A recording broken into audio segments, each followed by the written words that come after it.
let the zombies get you.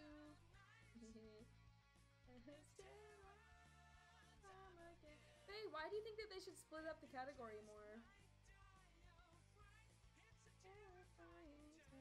They made a tag for it, so you can search the traditional and digital tags.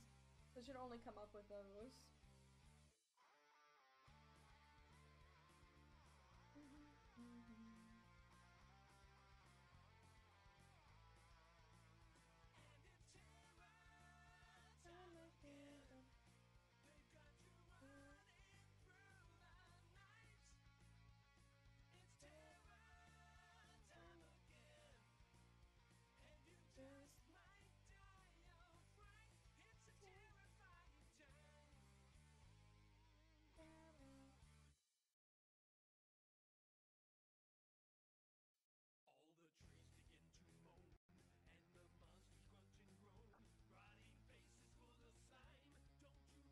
And it's terror time. Alright, RJ, thank you for the lurk. I appreciate it.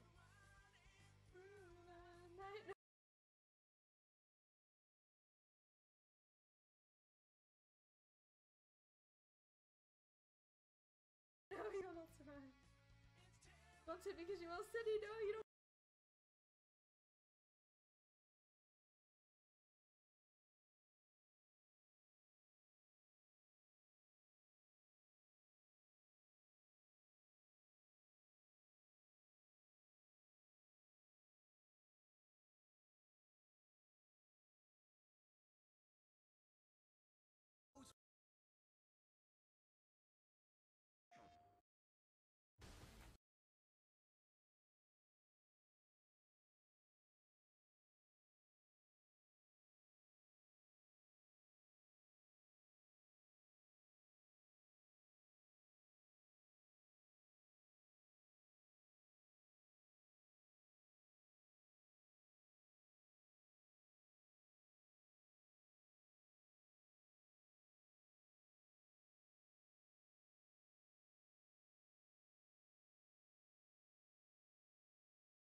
So good.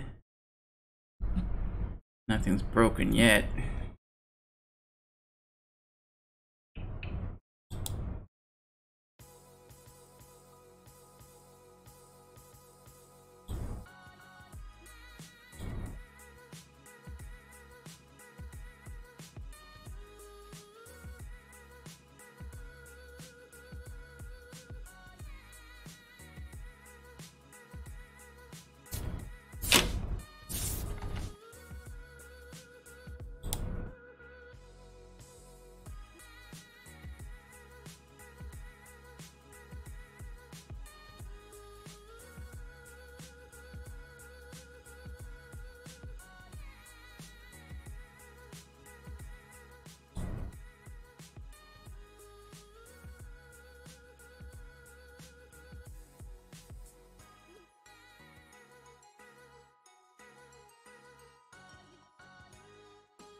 All right, ready to do the damn thing.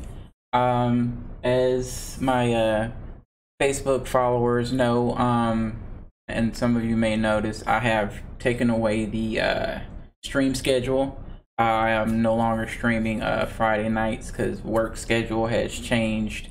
And I've been having upload issues with Xfinity. I've been up 2 days now with appointments, and the issue is still not fixed. But that being said, I've been told that the issue is most likely because the issue is not in the house, the issue is like out in the neighborhood. And so I've been told that it's something that's happening at night. So that's why they haven't been getting a lot of calls about it, because it only seems to affect upload speed and it only happens at night. So basically it's like somebody's literally trying to sabotage my stream, like, because that is the only explanation, like only messing with upload speed. So that's my stream. That's how streaming works. You send the information out, it's upload, and it only happens at night, which is when I stream. Like, why are y'all doing this to me? So I'm trying to daytime stream, and of course, as always, it's getting recorded to YouTube. So if you miss it, you know, you can check it out later. Today we're just gonna continue working on the frame by frame animation of my liquor box crew. I guess we're gonna just work on it. There's really not much more to explain on this guy. As always, if you have some questions, feel free to ask. But you know, I'm just cleaning up drawings, going over, making the lines nice and pretty. There's really not much else to it but to do it. So without further ado, get this party started.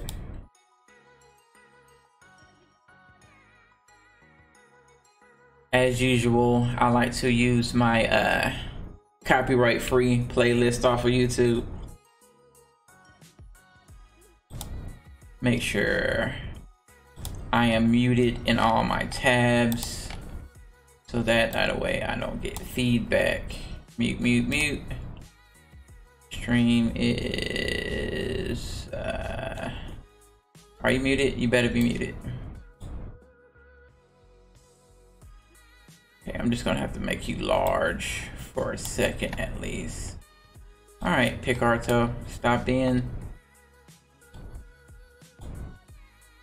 big butthole.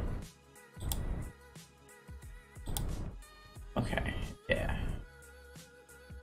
I'm on pause. All right, cool. Well, not pause, but just mute. Aw. I wonder, nah, I'm not gonna do that. There's a lot of downtime and chat, maybe some other time. Because I was thinking about, there's another streamer who performs music, and she does some pretty cool arrangements. She plays piano. I was thinking about having her stream play in the background, so her stream would be my stream soundtrack. But you know, she does a lot of conversing and interacting with chat in between each song, so it's not like just, you know, her playing the piano. So I don't know if that'll go over too well.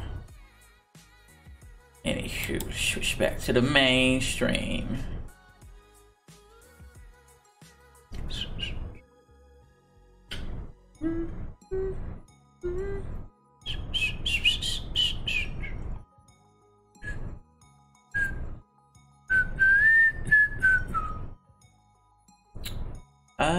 What do you say?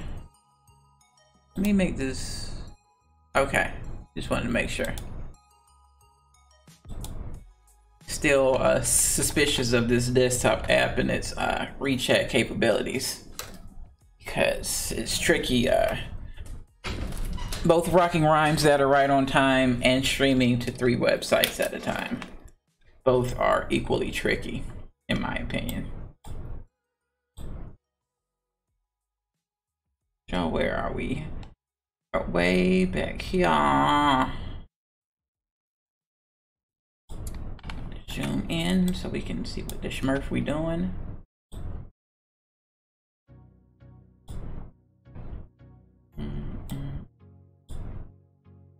Okay, we got our first lagged frame. Lagged frames are okay. I'm worried about the dropped frames.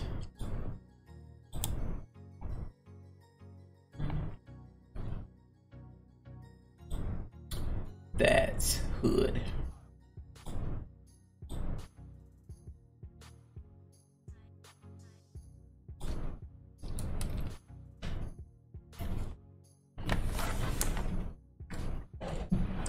So yeah, I'm only gonna stream for a couple hours max, because I do have to go to work tonight, so I don't know how long I'm gonna stream and do the damn thing, but I swear, I should have known. I do it every damn time. I don't know why I start with the black ink. I'm not using black, I'm using this refined ink. Because one of the really cool things about, make sure you guys can see this, yes, over here in Toon Boom's color palette, like you can do things with your color palette that are pretty interesting features. One of the things you can do, you can take this ink here, and if is there right click? Yeah, and then you can click, see how it says protect color? Now this color is protected. And then if I get red, I can go, and it did not do. Oh, wait, that's because I still got this on. Maybe if I turn that off. That's weird. It's supposed to, well, it's not letting me erase the color. So that function is correct. But I thought it was supposed to make me not be able to draw on top of it. Or maybe it's because this line is very thin. Let me try something that's a bit thicker. That's what she said. And then I'll kind of phase it. I could have sworn. I think it just protects it from being erased. Or is it lock color? No. Oops, wrong one.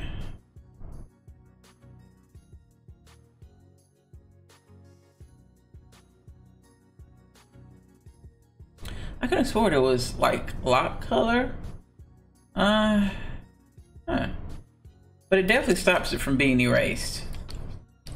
But I thought you couldn't draw on top of it either. Because I mean, usually I do my coloring on a separate layer anyway. Or do I?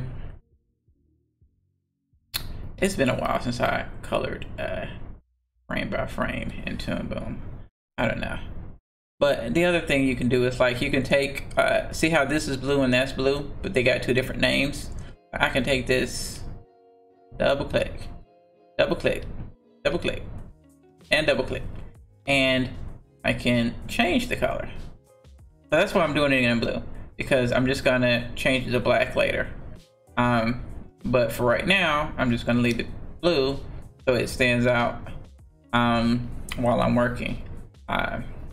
The further, I mean, because I'm on a different layer, so this gets faded, and this layer is also locked, so that's also what helps it fade while I'm working. But the just for my visual, I like to have a different color.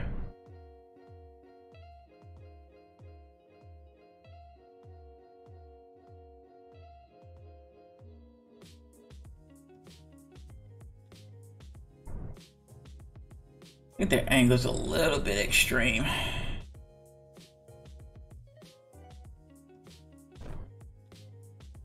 And it's way up too high, way up too high.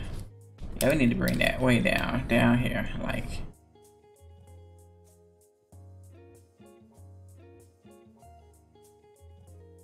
Something like that.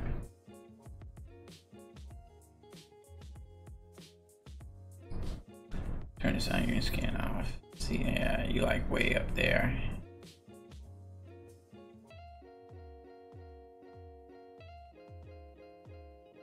Yeah, that's about right.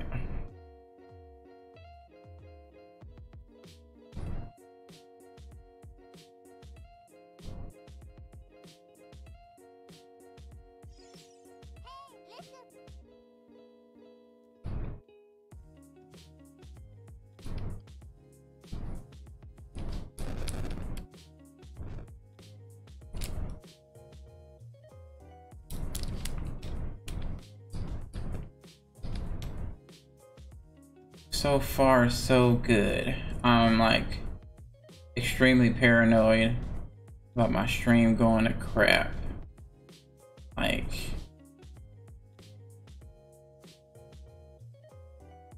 trying to pay attention to how long I've been streaming, because right now I'm getting lagged frames, but usually lagged frames don't really affect the stream that much, like on the watcher's end, as far as I know.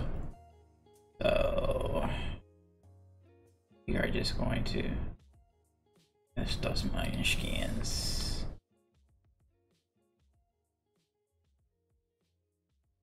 So we are now lower. So we are going to be down here somewhere.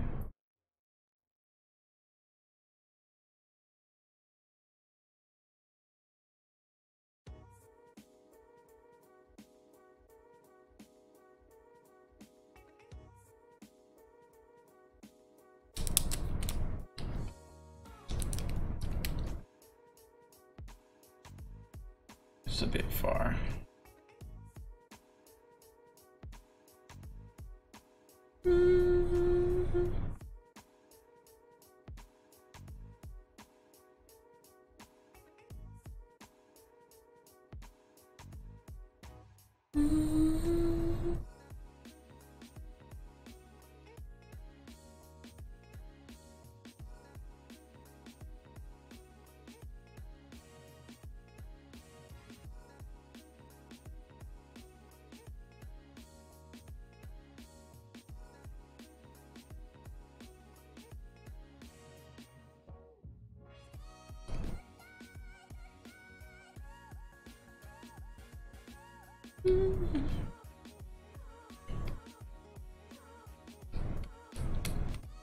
Yeah, I like that.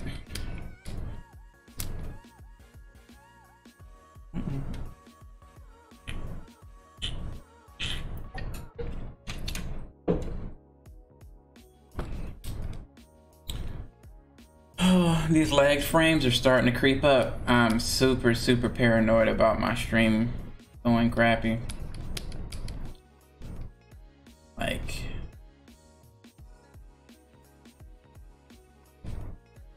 I'm just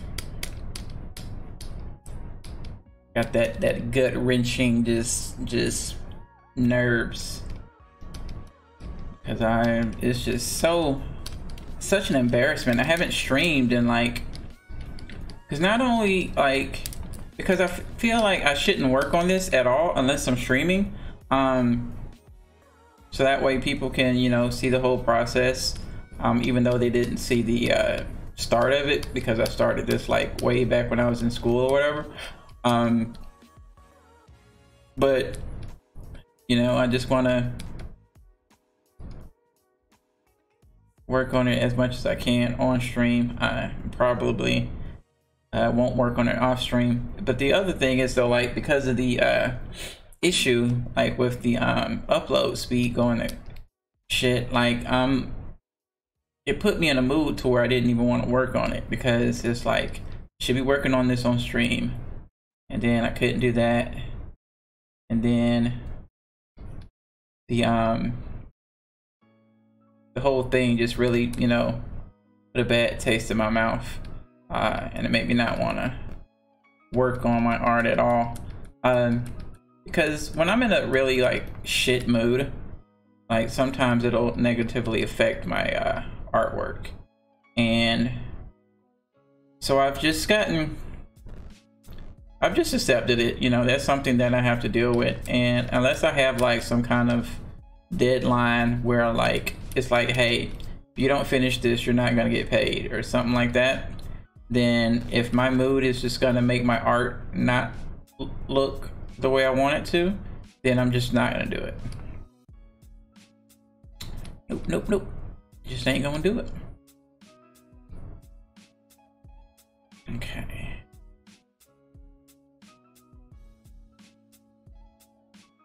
This is kind of weird.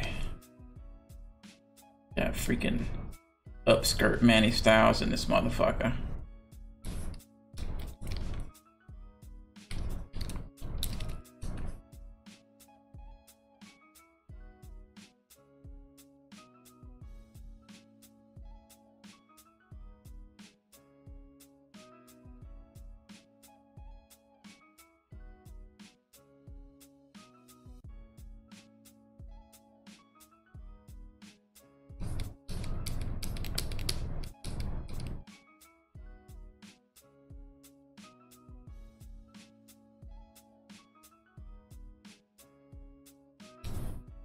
This onion skin off for now. Not really using it.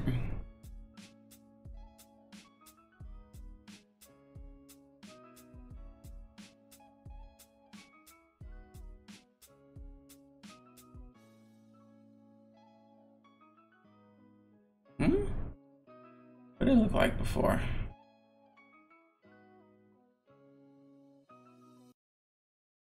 Maybe.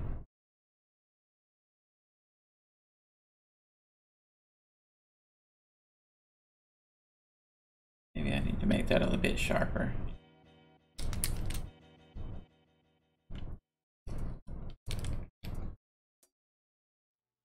Like so. Okay, these lag frames are picking up speed. I really got apologizing right now. I will stream as much as I can.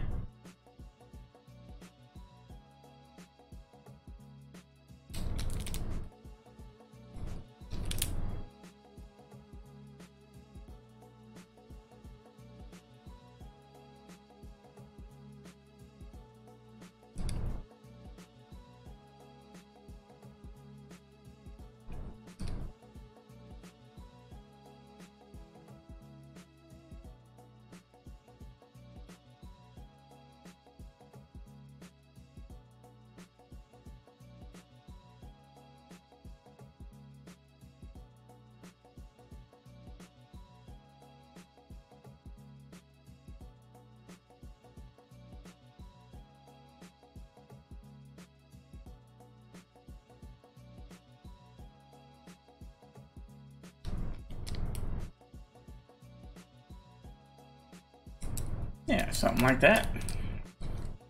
That looks decent enough.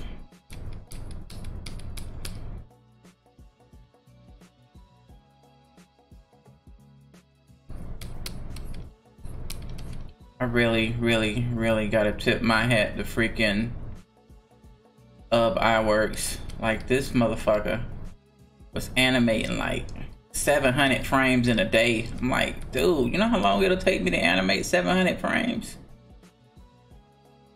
This motherfucker. I want to get up to that level to where I can animate frame by frame that quickly.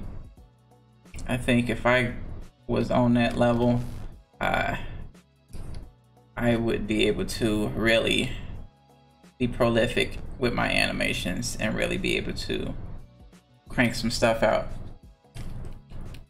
Not that I only do 2D, because I don't, which is probably one of the reasons why my speed isn't as fast as it probably should be, because I do so many other types of artwork and different types of animation that I don't really specialize, and that's a choice that I make to be kind of a, you know, general animation person to just kind of do a bit of everything, because I like to do commission works and I like to freelance. So that way I'm able to tackle whatever opportunities come my way.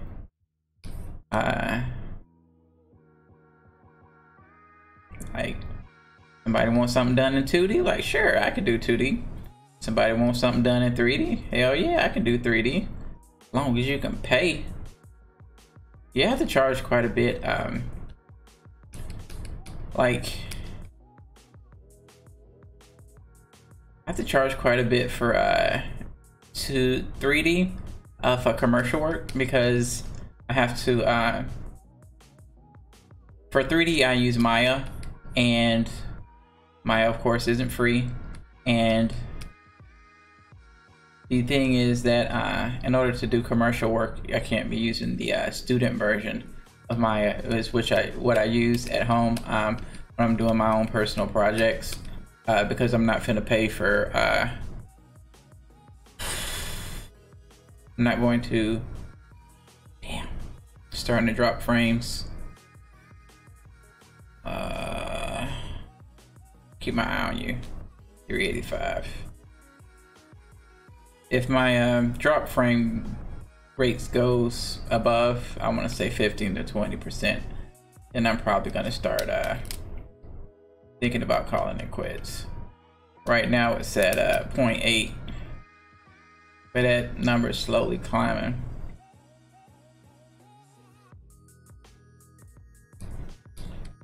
And it's just gonna make me feel crappy. Should I see bow tie? Yes, I should see bow tie. Yes, this should definitely see bow tie. So let's get the bow tie action going.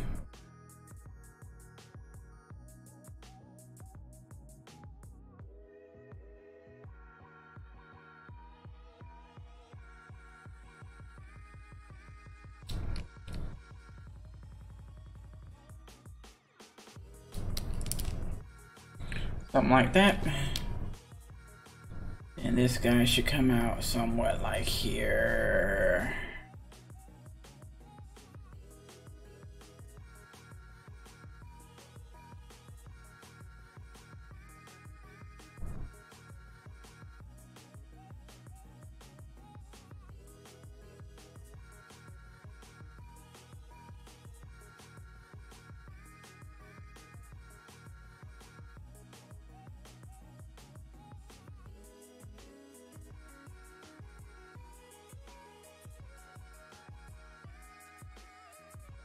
Okay, looks like my stream is stabilizing out. Spoke too soon. I'm trying not to get too irate about it, because there's nothing I can do. Just take it.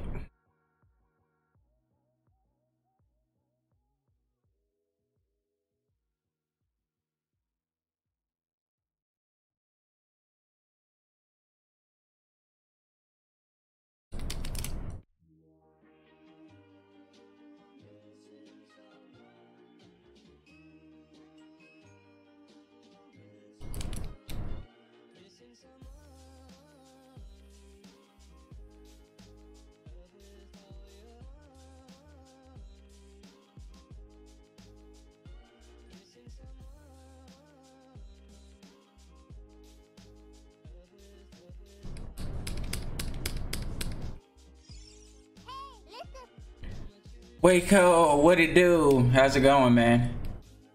How's life treating you?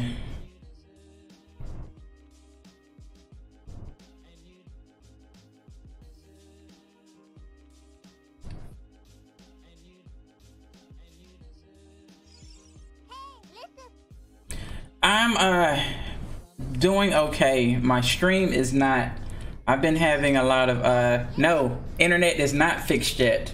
Had the techs out yesterday. They did some troubleshooting in the neighborhood. And they've got a they've determined that whatever is going on with the internet is only happening at late at night. and it's only affecting the upload side of things. So basically only my stream is being affected because I stream at night and stream uses upload, and it's only at night, which is when I stream. So it's like, feels like somebody's personally attacking my stream.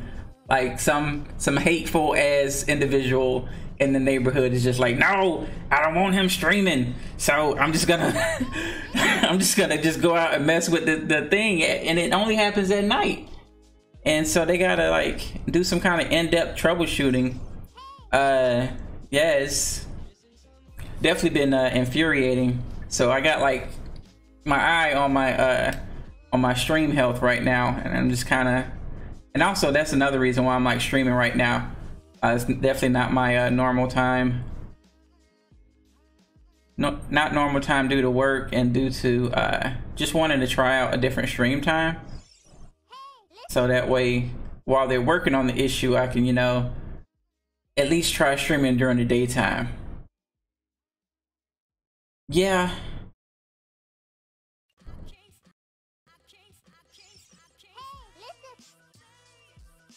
But then again, like, that wouldn't affect the download though. I think that would affect download and not upload. Because like when my stream starts to wig out, like I still have download speed, but my upload speed goes to like almost nothing. And sometimes it does go to nothing.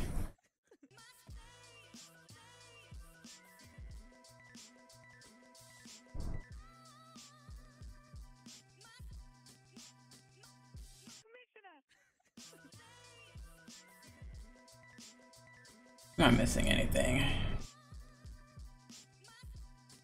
No, I think I got everything in here. Moving on.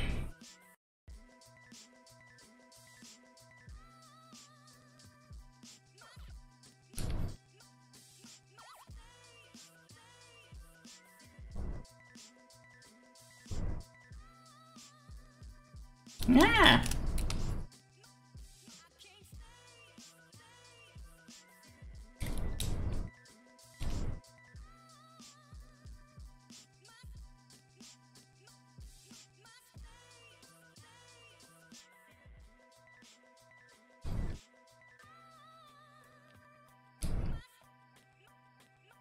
So how's your project coming along, Waco?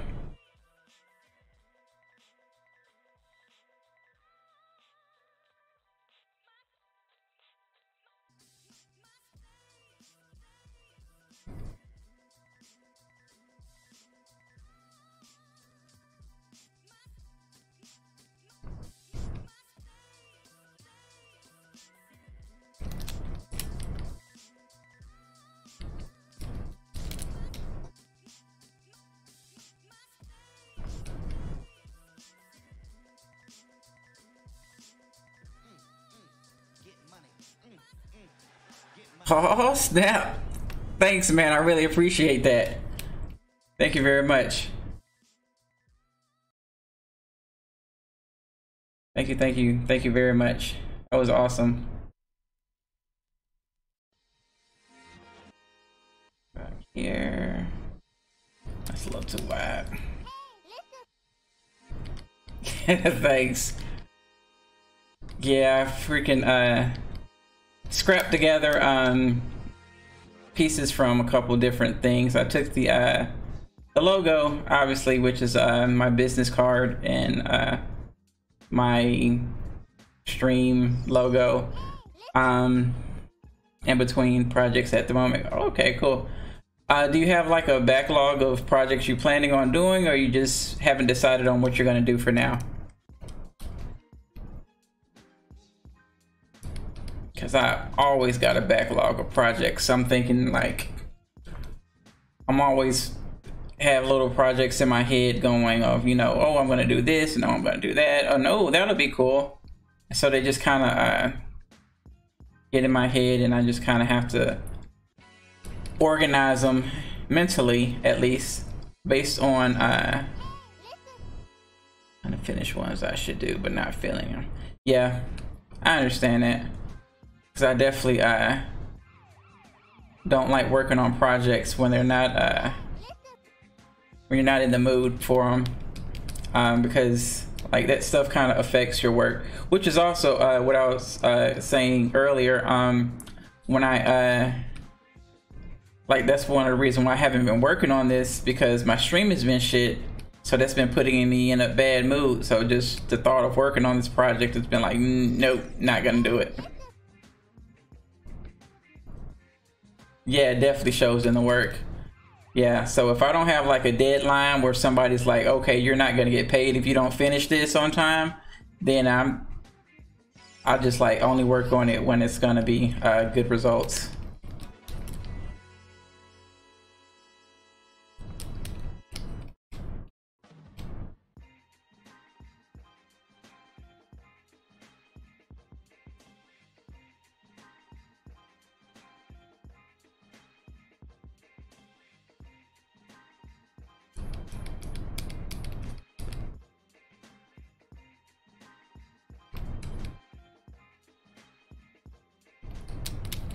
Yeah, and the little money fall, I put that together in After Effects. It was just pretty cool. Like I watched like a little tutorial and just kind of took it from there. And basically, it's like particle effects.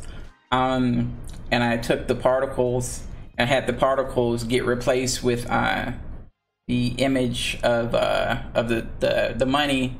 And then put like the variations for like the front side and the back side, and then use the After Effects particle settings to, you know, make it disperse and stuff like that. It came out pretty good, but it's a little bit heavy on the graphic side of things. It definitely eats up a lot of memory, so I had to shrink it down a lot in order to get it to be able to be used as a notification for the stream.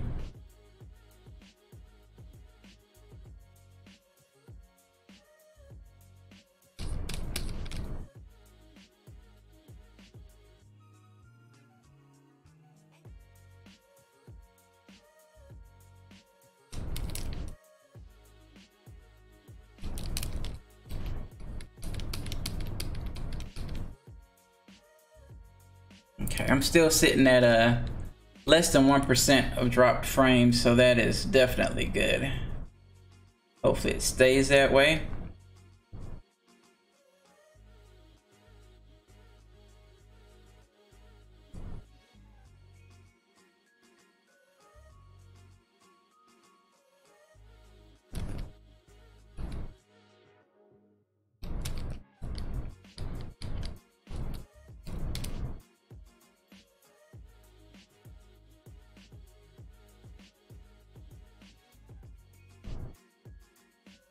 Yeah, sure, why not?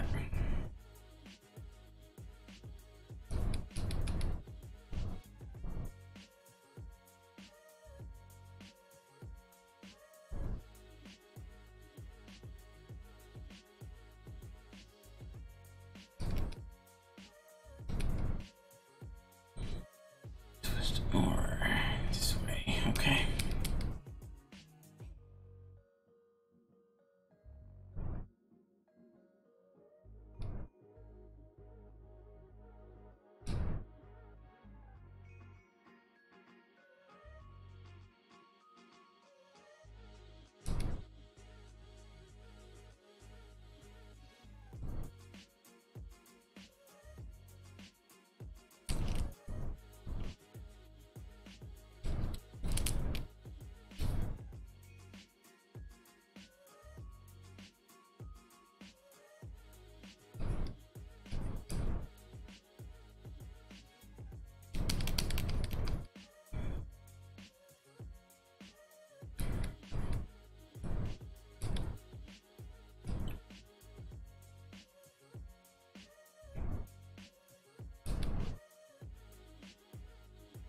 Let me know if the music's too loud or whatever. Definitely make adjustments.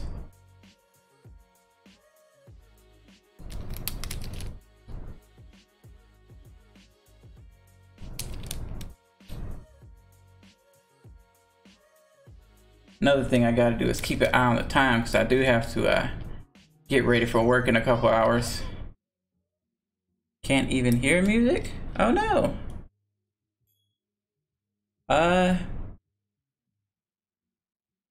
Okay, what did I do to the music? Let me check my mixer. Firefox chat, some sounds.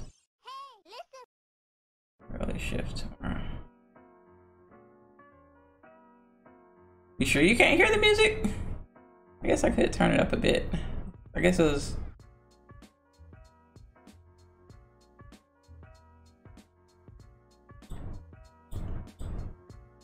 Yeah, I guess I'll crank it up a few notches. Definitely seems to be going through.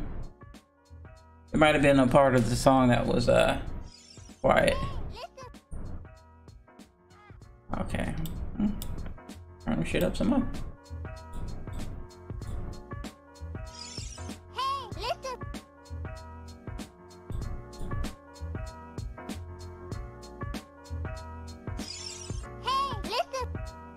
Okay, cool.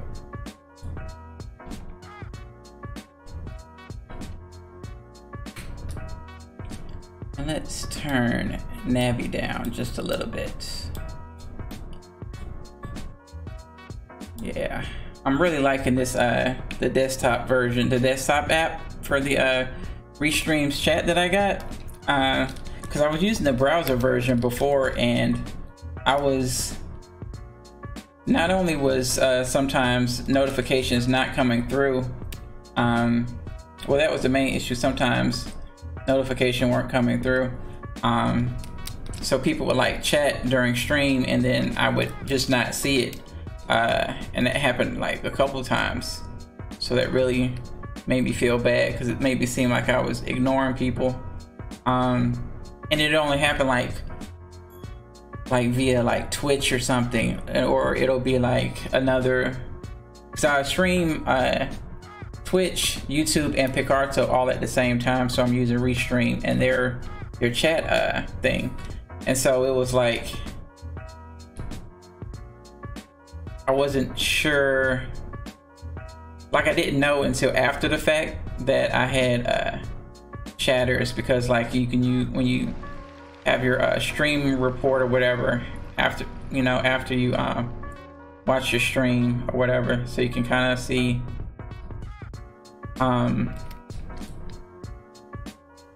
yeah, because it'll show like, hey, you had this many chatters or whatever, and I was like, wait a minute, nobody chatted from Twitch that night, and I was like, I must have missed a chat or whatever, but I was looking at the chat the whole time, so it wasn't like I just wasn't paying attention to it, because I was paying attention to it. It's just that I just didn't see, like, the messages never came through. So I talked to their customer service about it, and they recommended me to try the desktop version.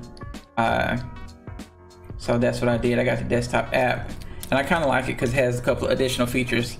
Like I set up the sound notifications for a new chatter, as well as every time a message goes through. That way, if I get too distracted or too wrapped in my work, like I'll be like, hey,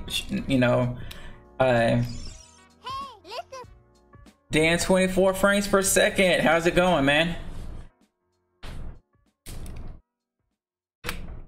Hopefully your art is going well. Dan, 24 frames per second is also another animator. We also got Waco in the house. Definitely check out Waco. He's doing some cool animations. He's self-taught, I believe. Doing some frame by frame animation in Toon Boom. Doing some D&D animations.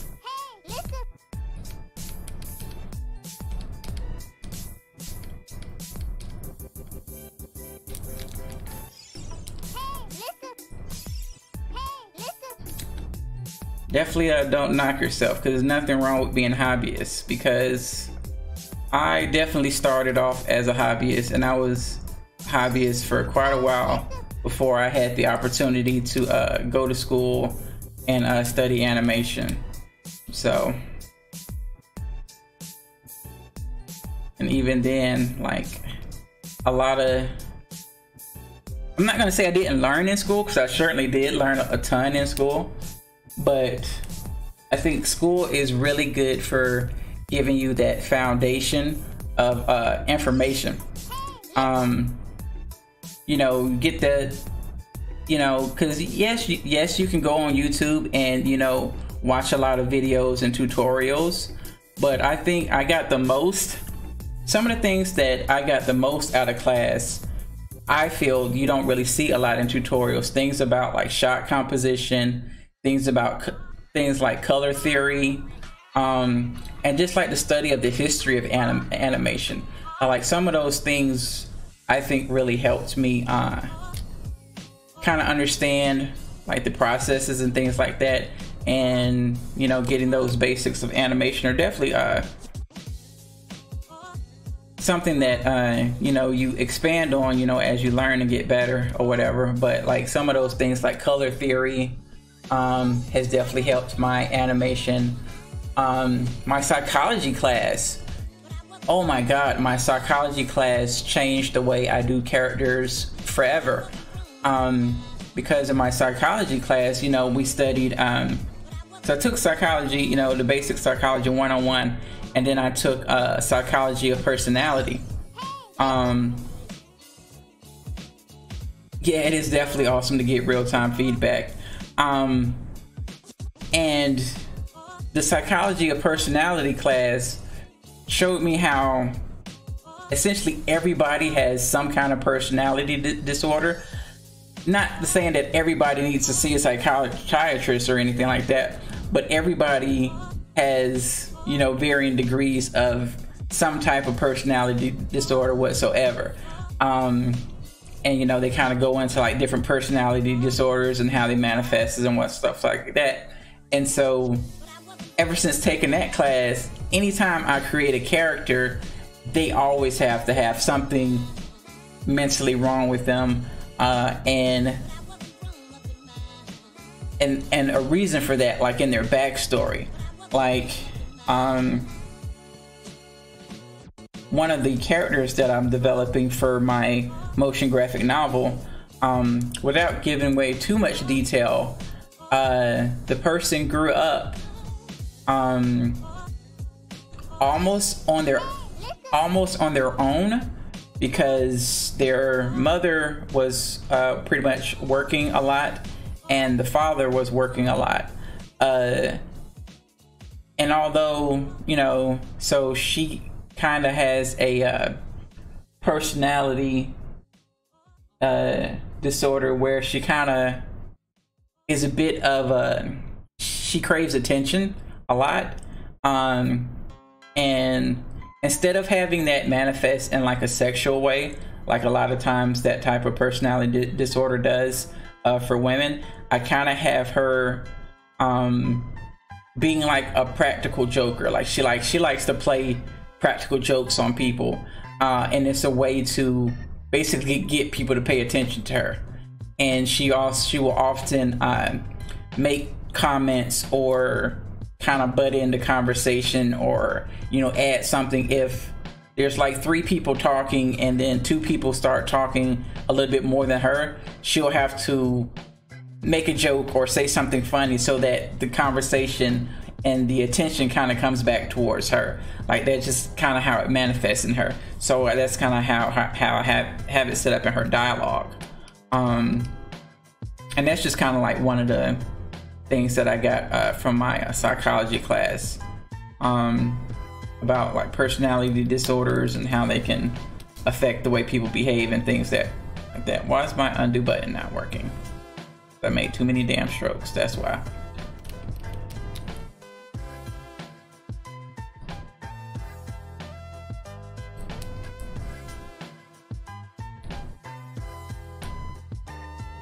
I mean, certainly there are classes, you know, that as far as my art is concerned, I probably didn't get that much out of, you know, like algebra. I didn't get much out of college algebra as far as my art is concerned. And also like world history, I didn't get much out of. I don't think my art is any better from learning world history. But as far as history is concerned, I did get a lot out of art history because the way my art teacher taught art history, it wasn't so much like the history of art in itself. It was more of the history of different cultures through art. So we would study like religion and how that affects their art. Because if you look at a lot of Middle Eastern art, you'll see a lot of, it's mostly abstract. They don't have like human depictions. And that's based because of, you know, their religious beliefs. And so there's like a lot of calligraphy and, you know, those type of things. And then like, we'll study like ancient Greeks and how they were, you know, really fond of the human form, which is why they have all those statues of like people being nude, men doing like various exercises and different athletic poses that really shows off like the muscles and shows off that muscular form.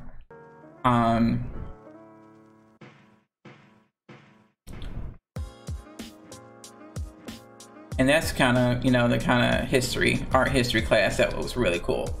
And the way the teacher taught the class was really on point. One of the things I really loved that she did about her class was that she understood that everybody has, you know, all these different projects they got to do for finals. So what she was nice enough to do is she had her final scheduled 2 weeks before all the other classes. So you got to get hers knocked out of the way. And if you turned it in early, you got, you know, extra credit for it.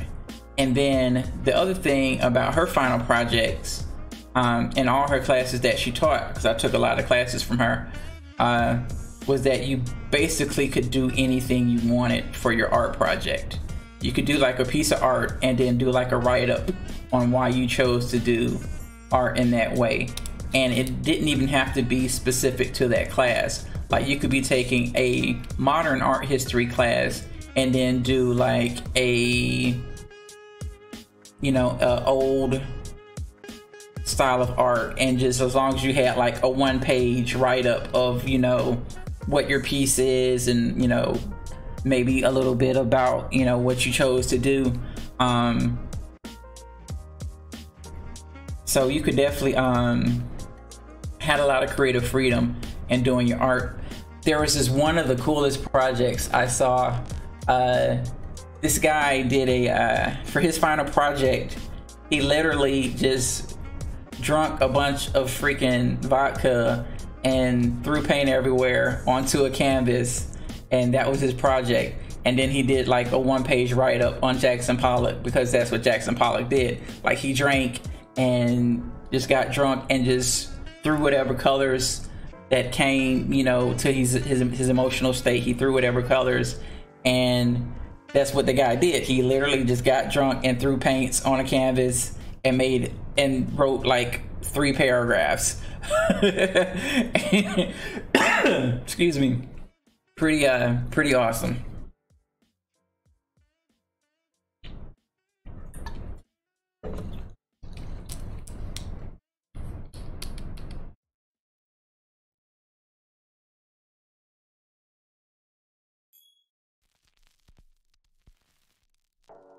Still at less than 1%.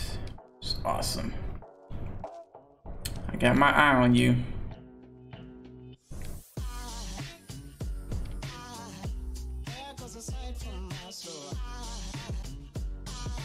Something like that. It'll be hidden anyway.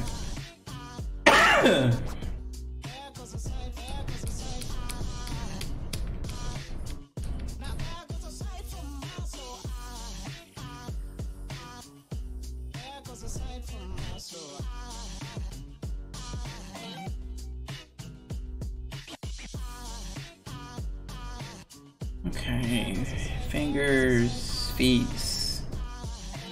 clothes, wrinkles, fingers, bow tie, everything but the head. Cool. I'm saving the head for later. I just don't feel like dealing with it right now. So he's kind of manning the headless pimp right now. But it's cool.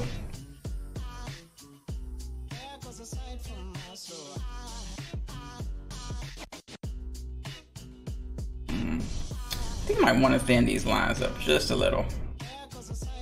Maybe. I'll think about it. I'll leave them from now. I really gotta fix that hand. And that one. And that one. I'll fix those later.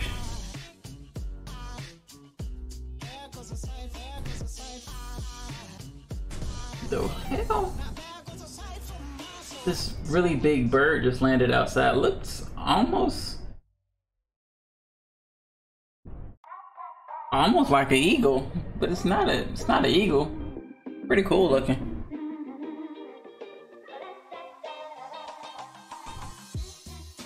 Ah, cut it out.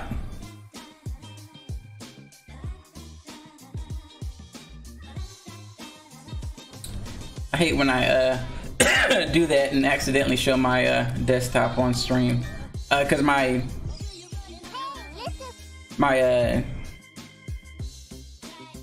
oh no, he's gone. Because my desktop, I have a lot of pictures that get changed, and most of it's other people's art, and sometimes it's girls and less than full clothing. So, and I never know what's going on back there.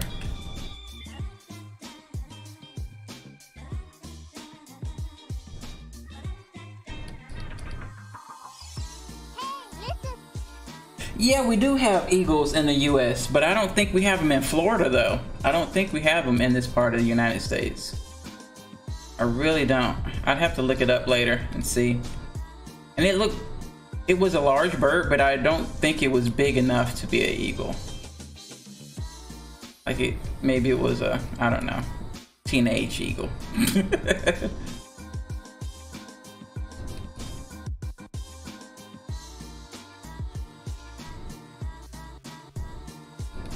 Yeah, I definitely have to look it up and see, because I don't think.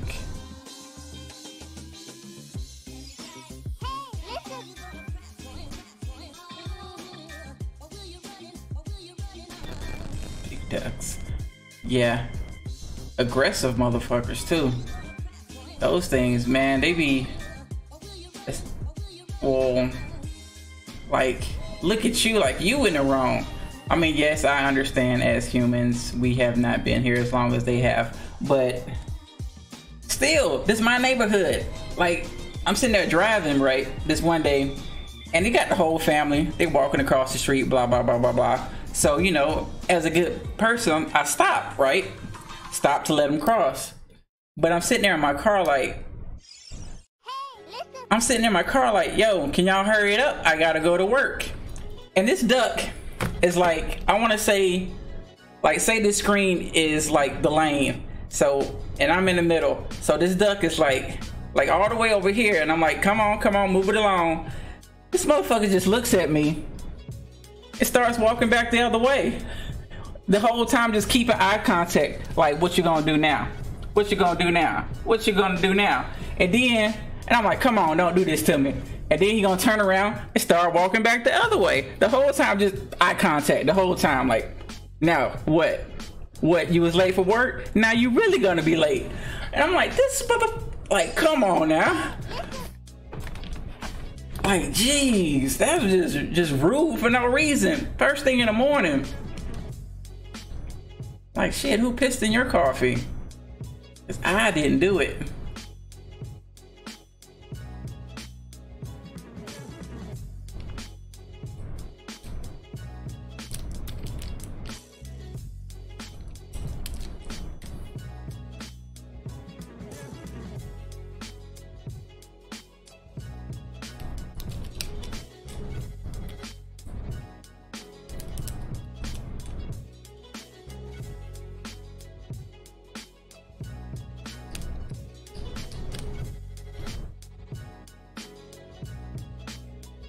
Yeah, animals are definitely most of them are pretty intelligent, and especially like cats. People be thinking cats don't understand them. Cats just don't give a fuck about your feelings. They know exactly what you be saying to them when you be yelling at them and whatnot. They be like, I ain't studying you.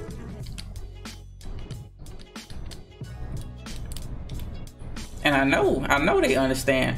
Like my cat Nico was on my video game chair, just going in town with his claws, right?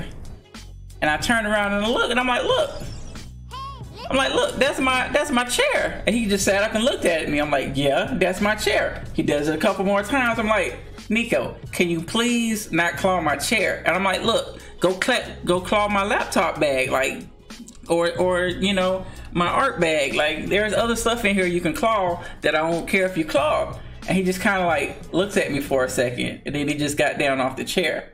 Like,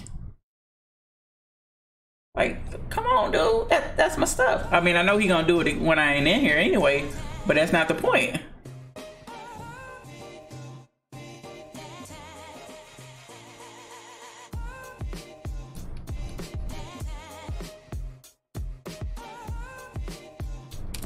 Let's see. Why is this hand so streaky? I'll figure it out. This is some mo. Starting to get a little bit Dr. Seuss with this hand. Let's round this up a bit.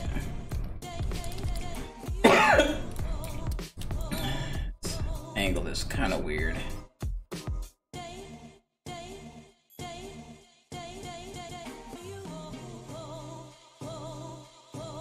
That's not too bad.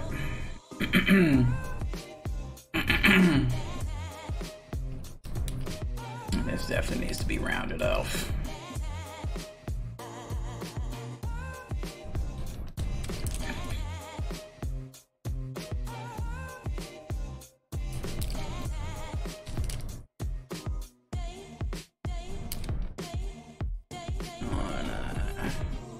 Still at less than 1% drop frame, so that's pretty good.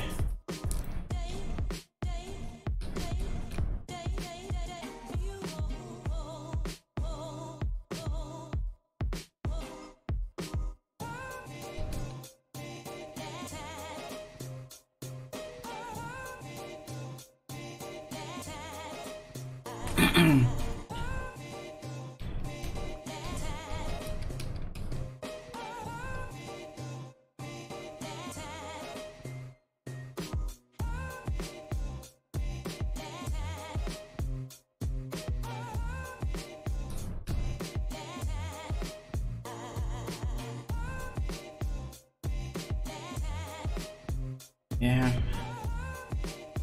So I'm working on this guy and doing this stuff. And I'm also been thinking about doing a I want to do a charity stream next month for breast cancer research. Because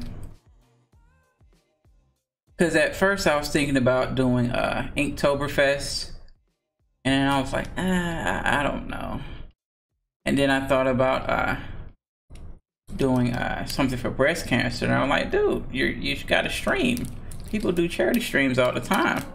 So I'm thinking about doing a charity stream for breast cancer research, because I found a couple of different foundations, and I found one that does breast cancer research, and they actually show you, you know, how much research can be paid for with your donation. So like, say if you donate, I think it's like, I don't remember off the top of my head, but I think it's like, with just like $450 of raised funds, you can pay for like half a day's research or something like that. No, I think it's like a whole day's research. And then like $2,000 will pay for like a whole week of breast cancer research. So I think that's pretty awesome that you can see exactly how much research will be done with the money you spend. And then I researched their company a bit, and they only keep and like 90% of it goes to like the actual research or whatever, and then 10% for their administrative fees, which is, I think, pretty good, because a lot of these quote unquote charities be keeping a lot of the money. Like, I feel like if it's a charity, there's no reason to keep like 15 to 20% of the money. Like, you know, some of these people be keeping way too much money, and that just makes me not want to donate. I'll find another organization that's not going to keep, you know, most of the money.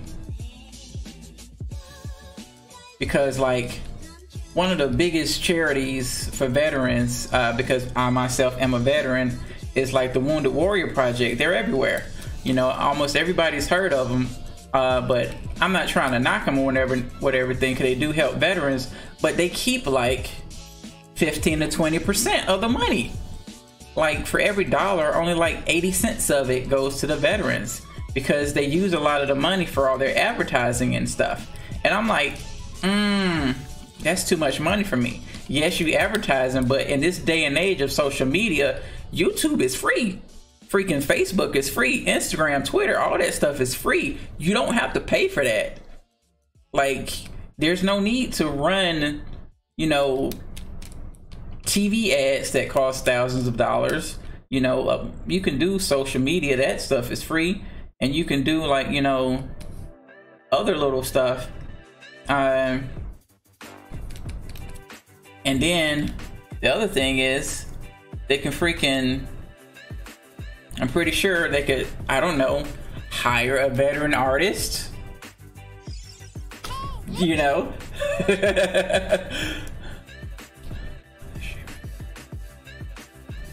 Yeah, definitely veterans out there.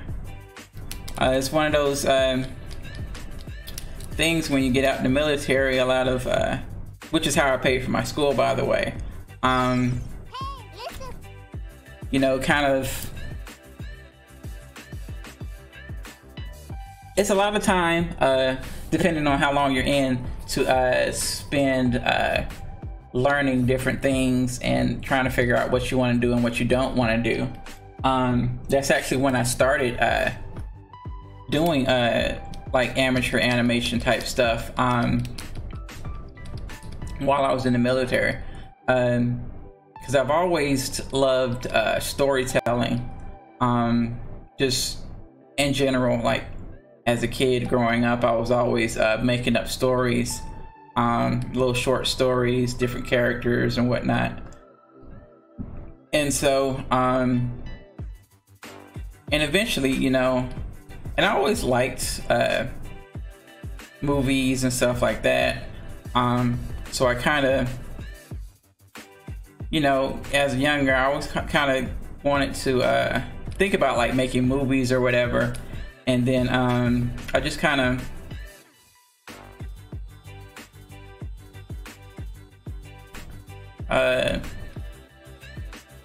discovered, you know,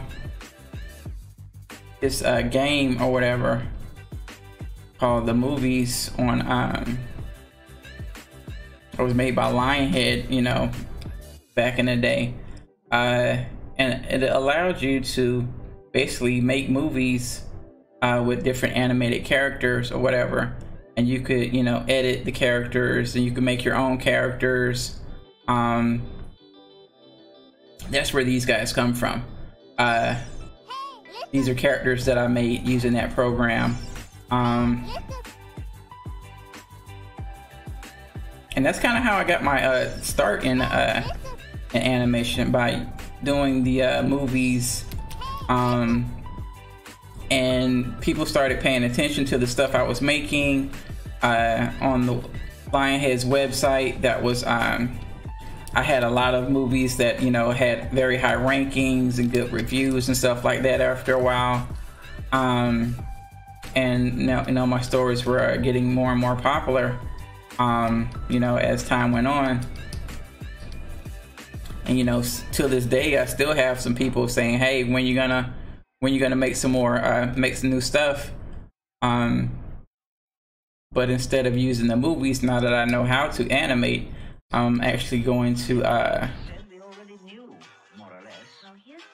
I'm going to remake the Pimp Saga, which is where these guys came from, and the guy, you know, team of people that I have on my logo and stuff. I'm going to redo that, and I still don't know if I want to do it 3D to make it look more like they used to, or if I want to do 2D, or if I want to do like some kind of funky hybrid. And why did my music stop playing? Video pause, continue watching, yeah. But anyway, so I've been thinking about that. That's definitely on my to-do list as far as projects are concerned. I'm definitely going to bring these guys back and redo the story with improvements, obviously, as well as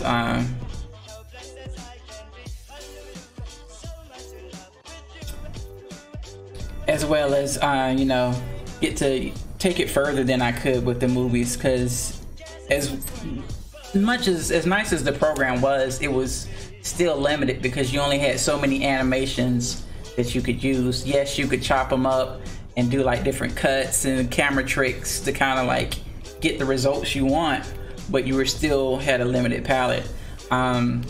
So instead, you know, by doing it on my own, I can just, you know, have whatever happened that I want and just, you know, retell the story, which is what I'm gonna do eventually. But as far as like, I really think I'm gonna end up doing the hybrid for the Pimp Saga redo, and I think I'm gonna do it 2D 3D hybrid. And what I'm thinking of doing is doing 3D environments and 2D animation, or I've also been thinking about doing a combo of 2D and 3D animation by having have a full 3D model character and do kind of like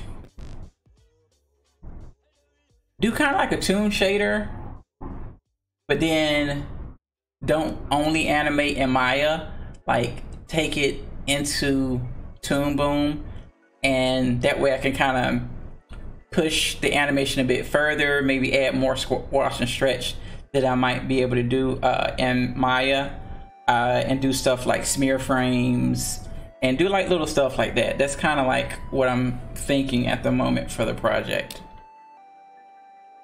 Either that or maybe doing a pure 3D for these guys. I mean, because that's kind of how they originally were. And then with the type of story that Pimp Saga is, it really does kind of lean itself towards 3D animation, because it's kind of more of a, I mean, it is a comedy, I mean, but it's definitely kind of an adult style of comedy, kind of.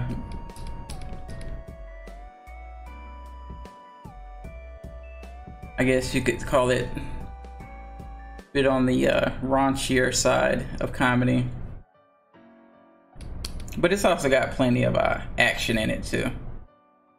Pimp Saga is definitely known for having lots of action as well as comedy, because I really like doing action comedies. I just like horror too. Horror is a awesome genre. I really love horror, because you can really get everything in horror. You can get action, you can get comedy, you can get romance, you can get, you know, drama, you can just get everything all in one package when it comes to horror movies. And when it's done right, it's pretty seamless. There are some movies that are horror, quote unquote horror comedies, but they're not really seamless. They have your horror moments, you have your funny moments, and then sometimes there are too big of gaps in between. Like there was one movie I want to say, I think it was, what was it called? That stupid Snoop Dogg movie. It was called Bones or something like that, where it was a horror movie for like 75% of it. In the beginning, it was just straight up horror movie, and then like at the last 25% they want to throw comedy at the end, and it was just so off-putting because it's like, whoa, where's all these laughs coming in at? Like, no, you weren't doing that for the whole movie. Don't do that. Like, if you want to have a horror comedy, okay, have a horror comedy. Start off with some horror, throw in a little bit of comedy, and kind of like mix it up throughout. Don't have non-stop horror for over half the movie in the beginning and then throw comedy at the end of it. Like, that's just kind of, because it just kind of comes out of left field like that. Like, some people, some directors, they don't, I feel they don't really balance their films like in that way. I think balance is really important.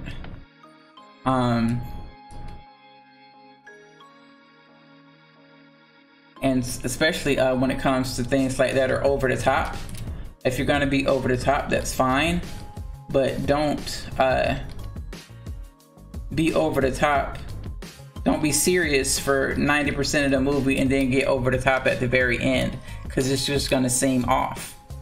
A good example of it being done the right way was Wanted with Angelina Jolie and what's his face, and Morgan Freeman and that one guy, I can't think of his name right now, but anyway, they kind of hit you. They start off the movie, okay, and then like maybe 10 minutes in, there's like a car doing flips and riding on the rims and power sliding and doing all this stuff. So it's like, okay, this movie's got over the top action. We got that established. Now let's just roll with it, you know?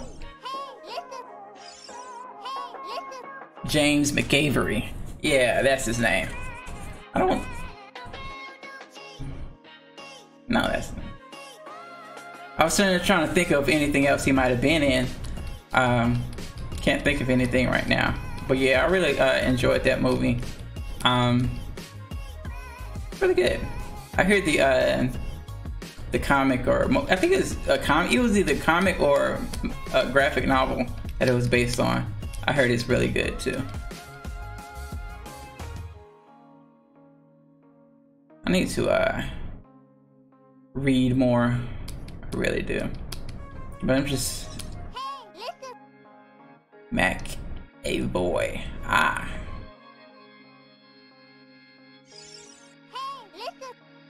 Graphic novel, okay. Yeah, that sounds right. But yeah, I definitely want to read more. So I've got like a ton of Stephen King books that I still haven't even read. Like a ton. And I consider myself a Stephen King fan. I just have not got around to reading all the books that I have. I got pretty much prior to, I want to say 2000, pretty much everything he's written prior to like 2010. Anything he's written before that, I have. Short stories, plays, novels, all of it. And I have not read most of it. I got them all digital formats through various trades and whatnot. I mean, I bought them legally. That's what I did. That's what I did there. But yeah, I haven't gotten around to reading a lot of them, which is definitely something I want to change. But it's just like, it's not that I don't have the time to read, it's just I just prioritize other things most of the time. Till there's a freaking hurricane and the power goes out. Then I'm like, oh, I'm gonna grab a book.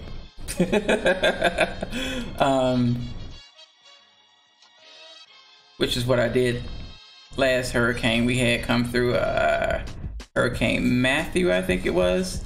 Last one that affected my area. I think it was Matthew.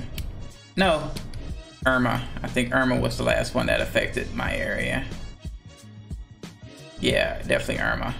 But anyway, yeah, I grabbed a novel, started reading it up. What did I read? I read it was one that I read before. I think it's still sitting around here somewhere. It's called Straw Men, which is a pretty cool not movie, should be a movie. It's kind of like a crime whodunit type of story.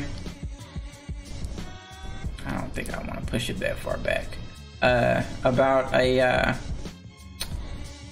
a woman who was being stalked by a guy the media dubbed the Scarecrow, because she was like a police officer, and he like brutally sexually assaulted her and beat her up real bad, whatever. And he had been like calling and stalking her or whatever.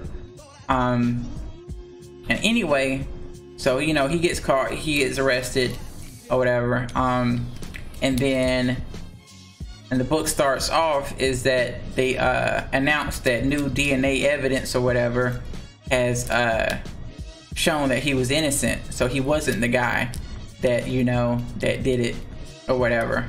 And this is at a time when DNA evidence is really new, so most people aren't really aware of it. And so it was kind of like a big thing about, okay, if he didn't do it, then who really did? And the thing about it was, though, like, she testified in the trial, like, yes, this is the guy that did it, you know, he was the one, I saw his face and all that and stuff like that. And so it kind of goes into how, like, the police pretty much basically, you know, because she had, you know, a lot of traumatic brain injuries and stuff like that. So, you know, police kind of like led the interviews and gave her suggestions and stuff like that. And basically the police made her believe that he was the guy who did it. So when it came time to the trial, you know, she sat there in trial, yes, this is the guy who did it or whatever. And it turned out, you know, that it wasn't him. So the whole book is about trying to figure out, you know, who really did it. Because after they announced that he would be getting released from prison, like, she started getting phone calls and stuff. And, you know, once she got the phone calls or whatever, she heard the voice and it started to trigger her memory, like, oh my God, this is the voice that I heard whispering in my ear or whatever.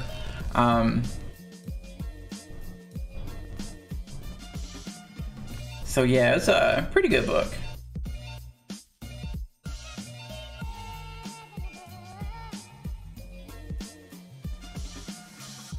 You see, stereophonic sound for the home is recorded on two separate tracks, each one giving special emphasis to certain sections of the orchestra, as heard from those positions.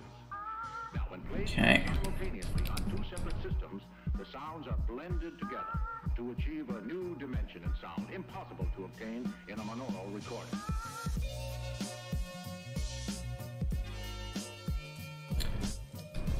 Time is it? Okay, yeah, I still got plenty of time.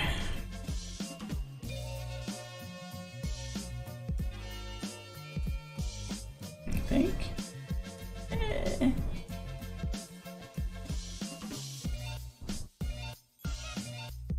Going around. Yeah.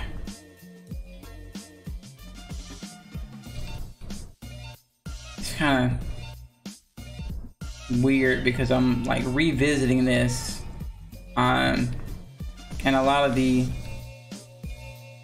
you know, emotions were, you know, as I often do, kind of like acted out or whatever.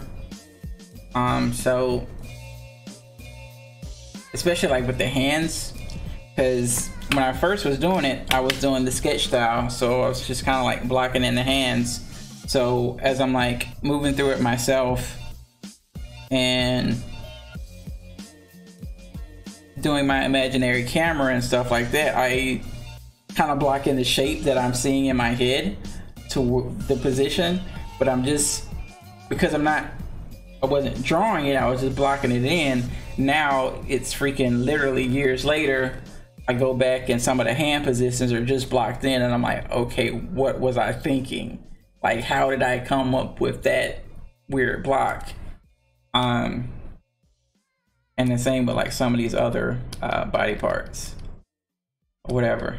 So that's why it kind of looks like, you know, it's just a thumb and a big finger, because I might have envisioned like his fingers in like this position, or maybe like that or whatever. So I just kind of like block in the whole thing, and now I gotta refigure out exactly, not really exactly because it doesn't matter, but just a general idea of what I was thinking and like some of the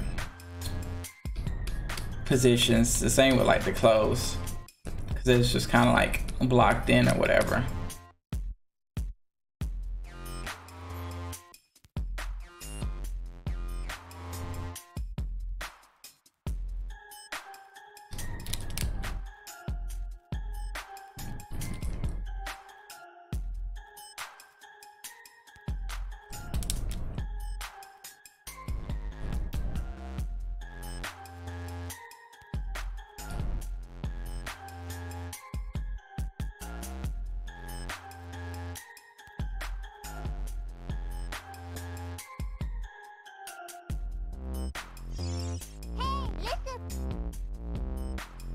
All right, take it easy, man.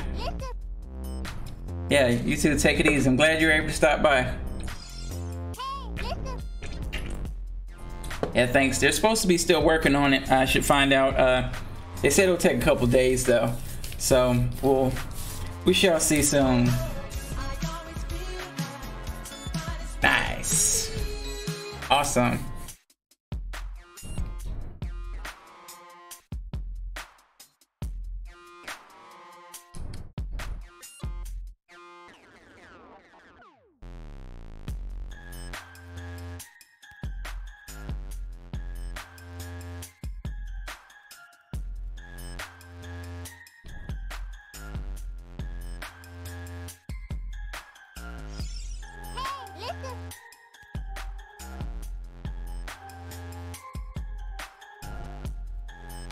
Yeah, good night, man. Take it easy.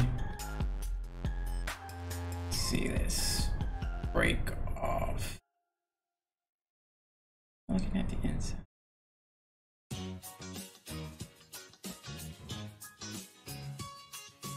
No, that does not make any sense at all, dude.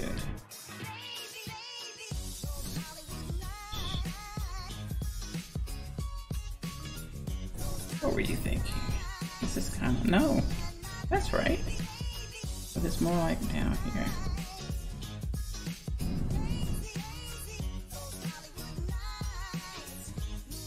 Yeah, like that.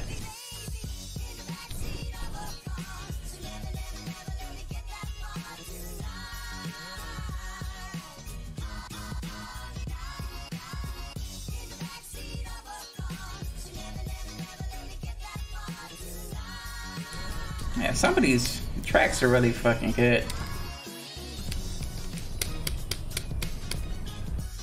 But yeah, I like to listen to the quote-unquote copyright-free audio library from YouTube most of the time, so that way I don't get in trouble. But I've also seen that some of the songs, the reason why I did the air quotes, because on some of my streams on YouTube, they'll be like, hey, you can't monetize this video because this song is in it. And I'm like, that song came from your no copyright music library. Like, why are you bothering me about that song? But it is what it is. Because I do understand that copyrights sometimes they can change. Like, they might have decided, somebody could approach them like, hey, dude, let's copyright this song. We want it, we want to sell it.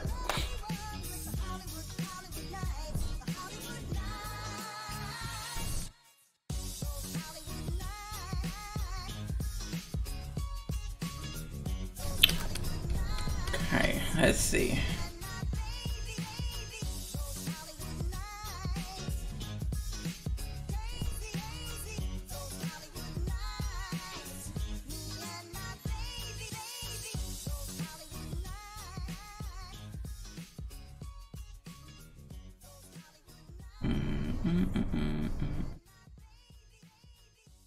My ink layer. Oh, aha. Get this in here, like so. Still debating on whether or not I want to bend these lines up some. Excuse me.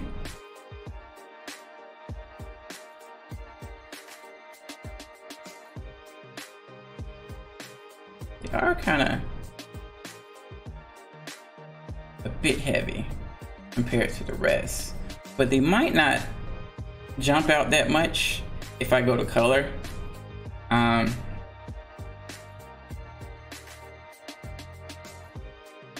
Yeah, they might not jump out as much when I go to color.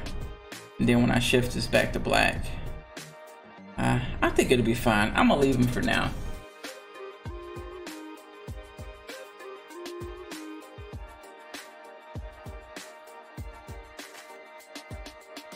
I'm losing bow tie here. Am I supposed to see bow tie here? I'm supposed to see bow tie here.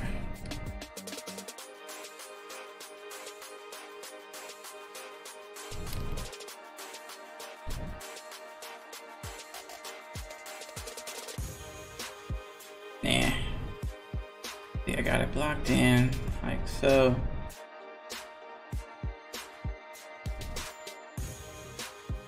Something like that. Yeah, bow tie's in there somewhere.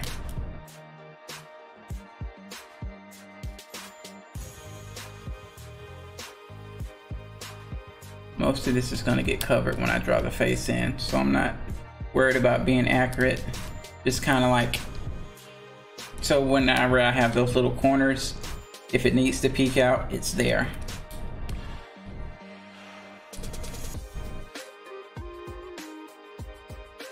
What about here?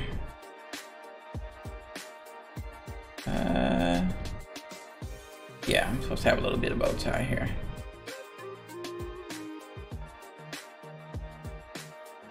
Around something like that.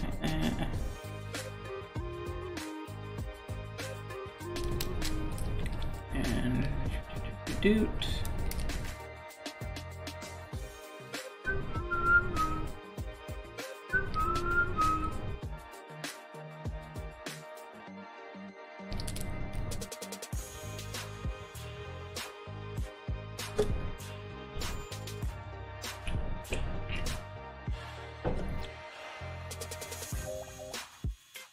I don't want to go to work. I just want to do art. But I'm not gonna call off.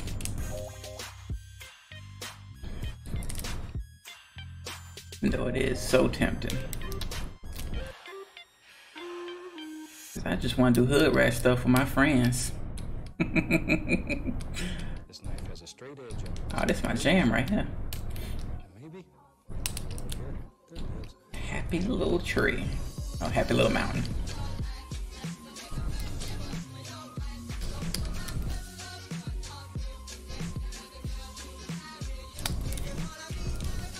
And I missed this guy.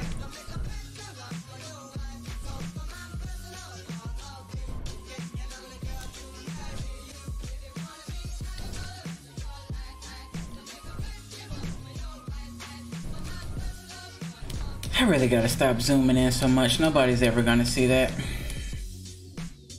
This knife has a straight edge on it. And then what do?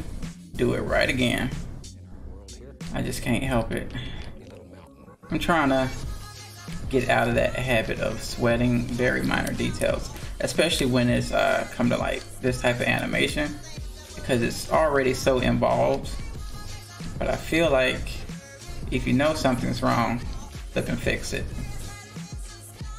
Is that on the other layer? Nope, that's this layer.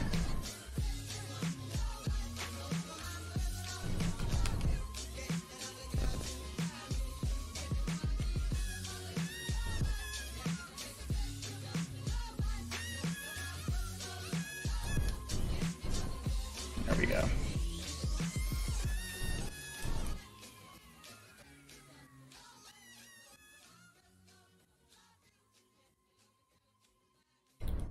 Okay. And a little bit of there.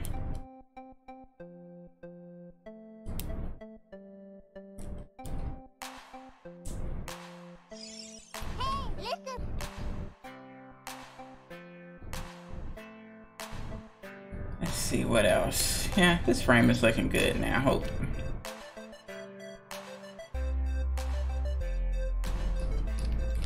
And let's clean this guy up.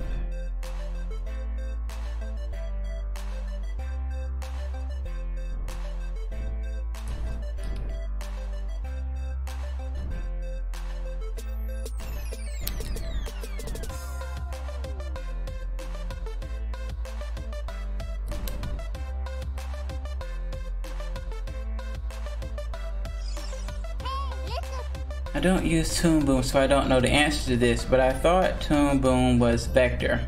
But when you zoom in, it looks like bitmap lines, not vector. Can Toon Boom do both? Yes.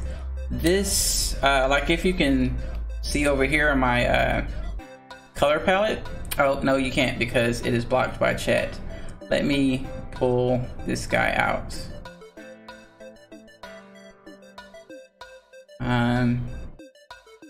Can I pull this guy out? Or I can just minimize the chat right quick. Let me take integrated chat and turn it off. Okay, so like over here, like in the color palette, like I've got this line here. Like when you make a new color palette or whatever, you can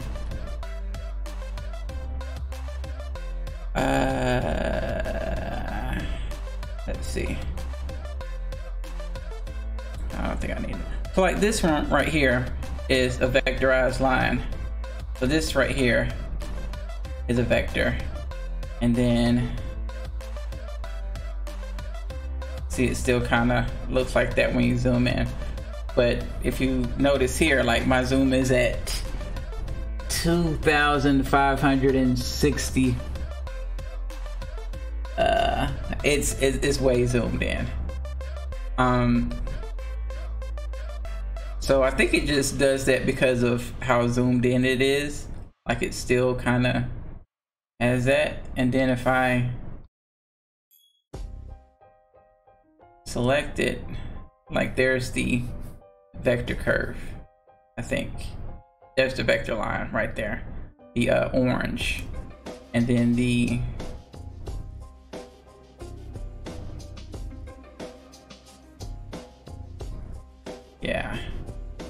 yeah, I think that's how it is. Is that, yeah. But when it's all zoomed in like that, it's still kind of. And now let me take my brush.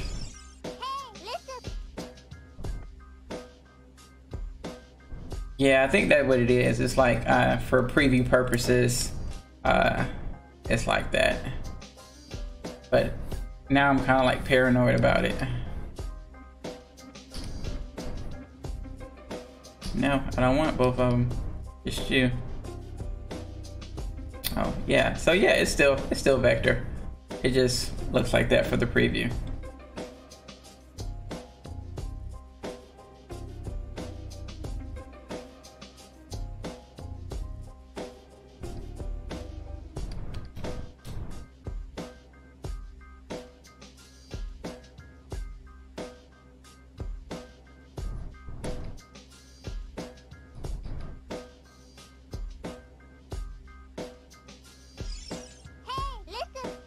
Yeah, no problem. I'm definitely all about, you know, sharing knowledge, which is one of the reasons why I have taught in the past.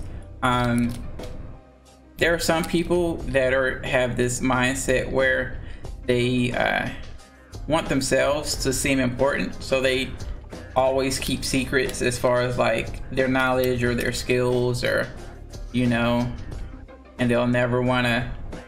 It's like they don't want to see other people get to their level, so they won't share the knowledge.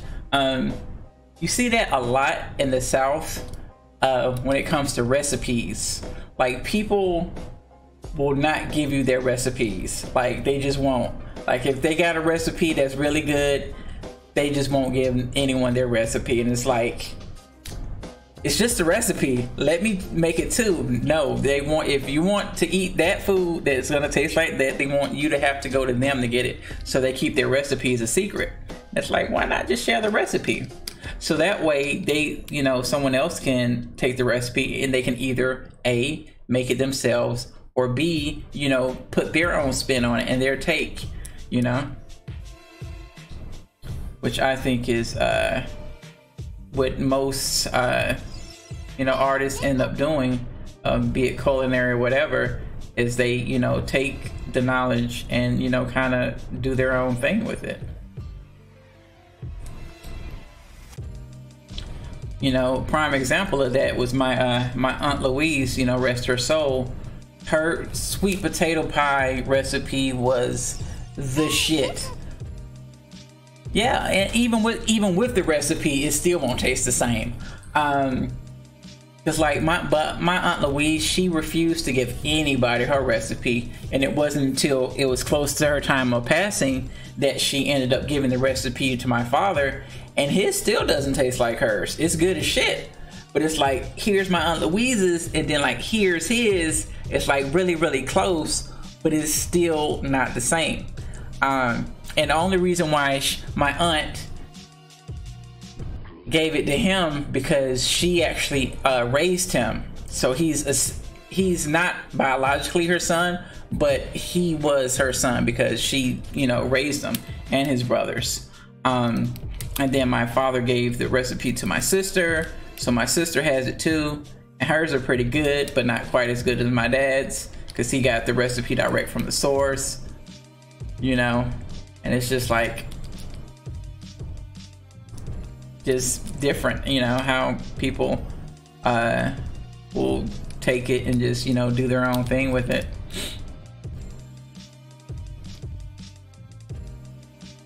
But I definitely think the more people out there animating, the better, because it's just, you know, it opens things up to more people animating, more people, you know, sharing my passion and putting their work out there. Then I get to see it and be like, hey, that's awesome.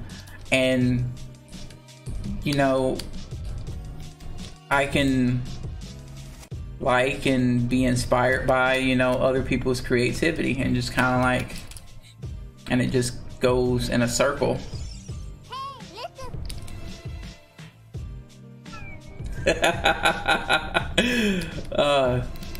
But yeah, because it's like, and I can probably almost guarantee you that your mom got whatever recipe she's holding secret from someone else that held it a secret from her. So she's like, maybe you gotta earn it or something.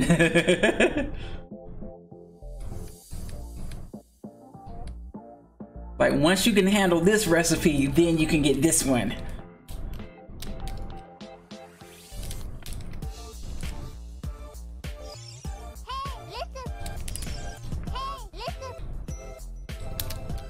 You must crawl before you walk, grasshopper.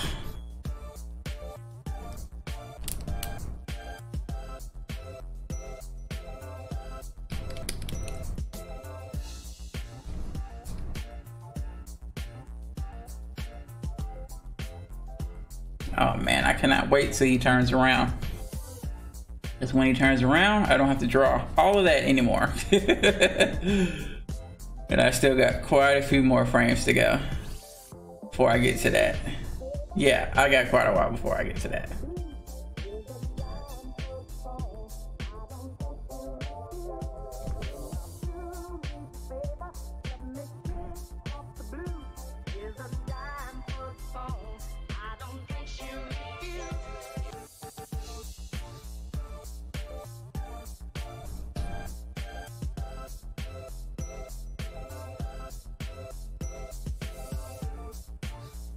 I don't think I got any recipes from my mom. I'm not really a recipe kind of person either.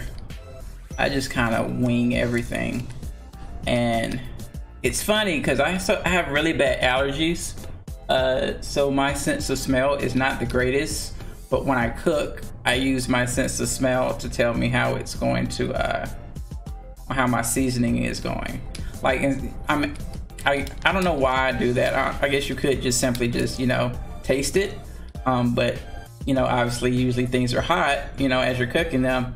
So I find it's pretty effective to just, you know, kind of smell. And despite my sense of smell being poor as it is, when I'm cooking, I can smell and detect the flavors and see what I need more of. Like I'll be like sniffing and like, okay, I need a bit more pepper, or I need some more herbs. Like I can just envision how it tastes, you know, just based off the smell. Because your sense of smell and taste is very connected physically. So I remember like as a kid, when we talked about it in science class, you know, the teacher had us try a couple of different pieces of fruit, and then we had to like plug our nose and like blindly grab a different piece of fruit, and you could barely tell the difference between like with your nose pinch, you could hardly tell the difference between like a cantaloupe and, you know, like a honeydew melon, or, you know, because they have very similar texture. So like when you're chewing it, and if you can't smell it, it's kind of hard to tell the difference between the two. And it's like that with a lot of food too. Like that's why when you have like a cold and stuff like that, your nose is all stopped up, you know, food tastes bland because you can't smell it as much. No, I'm not gonna do that because then I gotta go back and do all the other frames like that.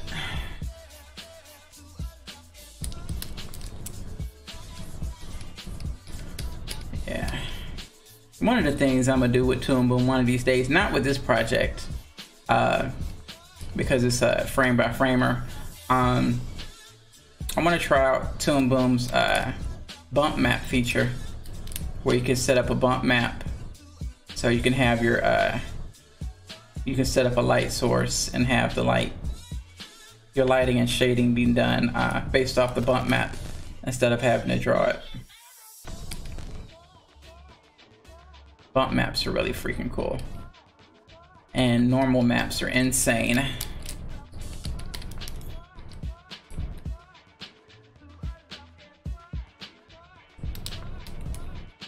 Just a little sharp. Ah, wrong.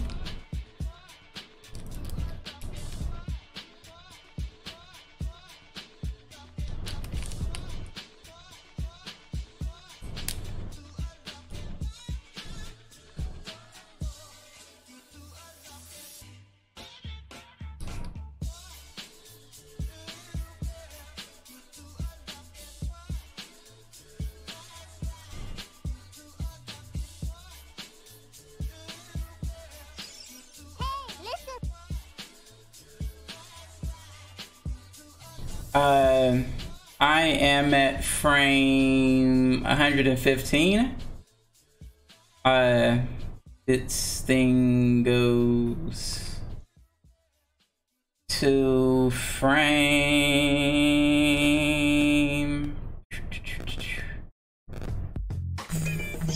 357. And I think I decided I was going to add a few more just to round it up to 360. Yeah, I'll probably add a few more at the end just to, for numbers sake, just to round it off at a 360. Lots of frames, lots of layers, lots and lots of layers, lots and lots of layers. This is at 24. I did this one on 24 frames per second.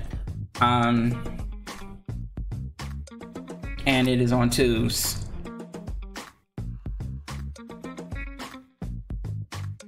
Yeah, this when I first did, I mean, if I would have started this project like right now, I probably would have done 30 frames per second. Because I well, this particular piece isn't lip sync, so it doesn't matter.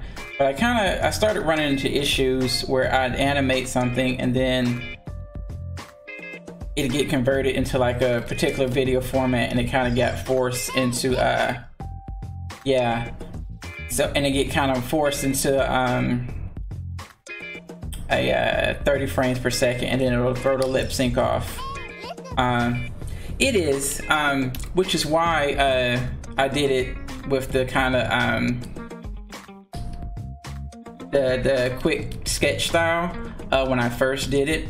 I mean, this was like the third or fourth pass to get it to this level of detail, because this was gonna be for my demo reel, and I wanted to get it to at least like this, where you can see like the human form and stuff like that,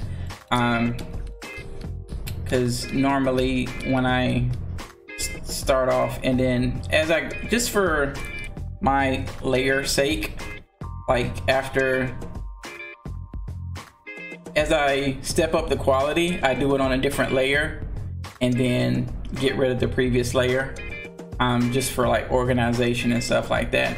But normally, so like for this type of pose here, the original would have looked something like this, where I would have had like shoulder, elbow, arm, hand, arm bone, elbow, arm bone, hand, and that would have been like neck kind of like here, head just kind of like that, and then for the body I would have did like this, to show hip, and then I kind of would have, you know, he is down here, kind of would have had it like that, and then it's twisted, so you got it here, and then like that, foot, you know, and then the next layer would have, you know, been a little bit thicker and stuff like that till I got it to that point. But just kind of work through there, and just some people like to keep their like keep the same layer and just like erase and go as they go. Some people erase and go over, or some people keep the layers and just turn them off in case they want to go back or whatever. Normally what I do, I just thank you very much.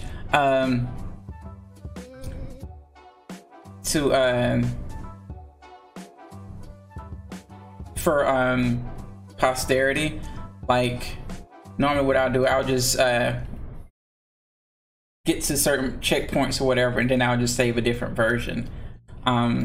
But some people like to keep all the different versions, but just have them like on separate layers or whatever, in case they want to go back and, you know, rethink things or whatever.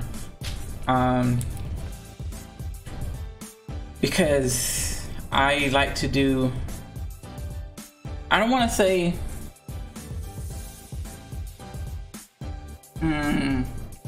not necessarily straight ahead animation, because sometimes I do, but I don't like plan a lot of details. Like when I start stuff, like all this stuff that's going on in this animation right now, none of that was planned. The only thing that I was gonna do originally was just a walk cycle, and it was just him, and then I saw how much time I got done with that, so I was like, okay, and then I, you know, brought it up to like that kind of level, and then I was like, okay, let me add the 2 girls in. So I did added 2 girls in, did a 16 frame walk cycle, wanted to practice really clean it up, and man, the careful inking process took me way longer. Yeah, the inking process, man, the inking process is a beast. But walk cycles are definitely something that you kind of, how many frames are in this cycle? Let's see. 1, 2. Well, each person's got their own different frame, but I think Manny has 16 frames. Space them out, you know, a little bit better. to kind of get away with having fewer drawings. And it also depends on the style of the character. Like if you're going for like a toony kind of style where there's not kind of like just big shapes or whatever, if you're doing like something more realistic where you're having like a lot of detail or whatever. YouTube has a lot of good walk cycle references. If you just go to YouTube and just search a walk cycle reference, there's a lot of good videos that come up of both men and women, and a lot of them you can see like the there's a lot of them that'll come up that we can see like two different angles. So you'll see like a front view and maybe like one of the side views, or like a front view and a back view. So you can see like, you know, the same physique and the same walk from like two different angles. So if you don't want either one of those angles, you can kind of, you know, basically use the two and do something in between for perspective purposes, if you don't, you know, quite like the angle. But there's a lot of good references on YouTube for walk cycles. A lot of and they're mostly people wearing like it'll be like a girl in like some yoga pants and like a sports bra or something, so you can see most of her form, and the guy's like shirtless and he's just wearing like shorts or whatever. And then, you know, they just do like a little walk cycle. But yeah, there's a lot of good walk cycles reference videos on YouTube.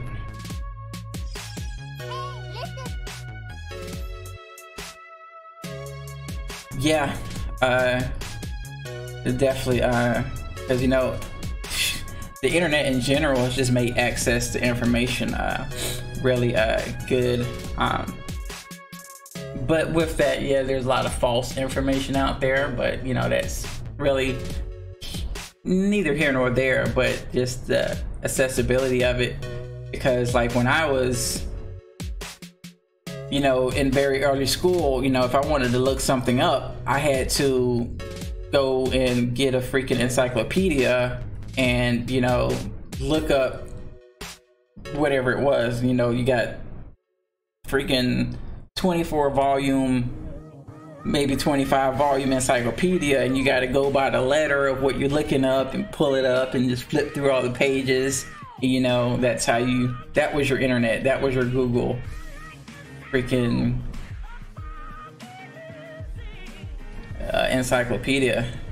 And those things were expensive. Man, those encyclopedias were expensive. Those things were not cheap. And then if you wanted to, like, you know, make sure it was up to date, you had to, you know, buy a new set. You know, you couldn't just like download and update.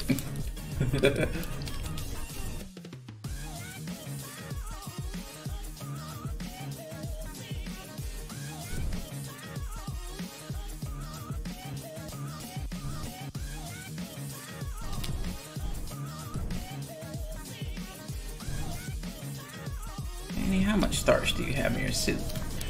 Why did I crunch it up so much?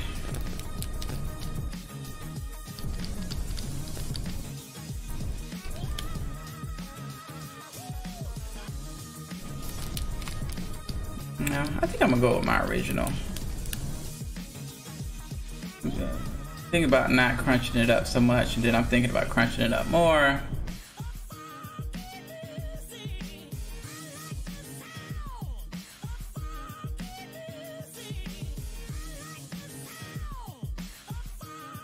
When you, yeah, it's definitely gonna crunch up.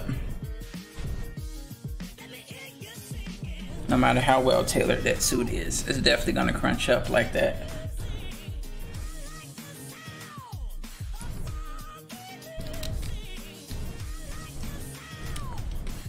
Yeah, reference videos are definitely great, but acting stuff out definitely helps a lot.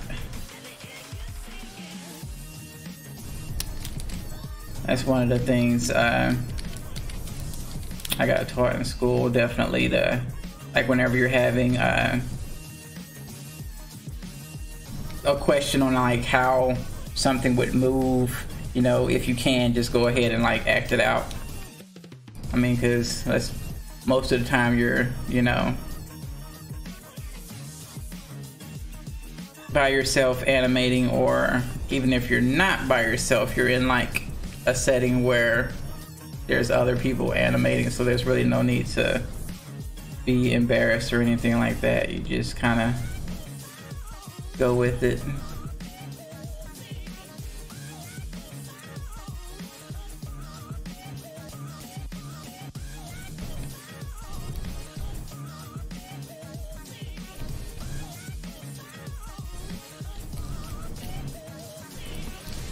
Yeah, that's about right. I don't want to get too detailed, too crazy with these hands. I'm trying to say, stay consistent throughout the animation and not go too far with it.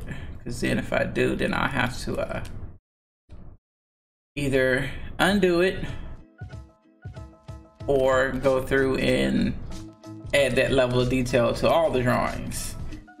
And at this point, I don't know if I'm gonna be doing all that.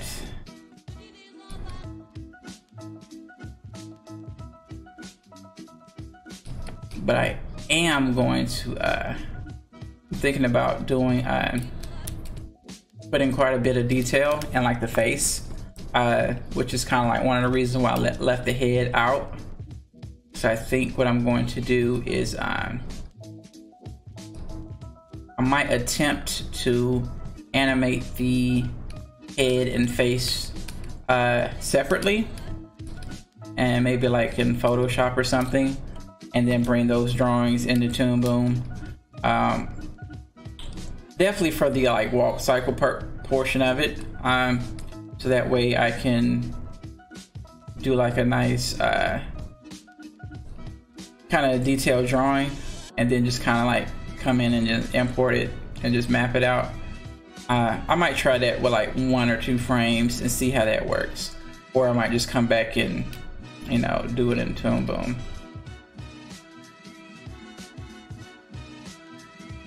Now, just for the like walk cycle, because it's pretty much a straight on kind of view, so I can probably get away with maybe 6 different drawings. That might make it a little bit stiff though if I only do 6. Yeah, I think that might make it a little stiff if I only do 6. What is this nonsense here on this U? Delete. Here we go.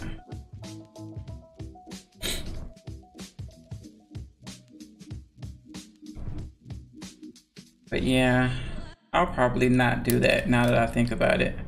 That's just gonna stiffen the animation up, which is the funkiness that I got going in there. Freaking laugh cycles over here. I still haven't got I did do some more work on hers and got hers a little bit more fluid than what I have in my demo reel.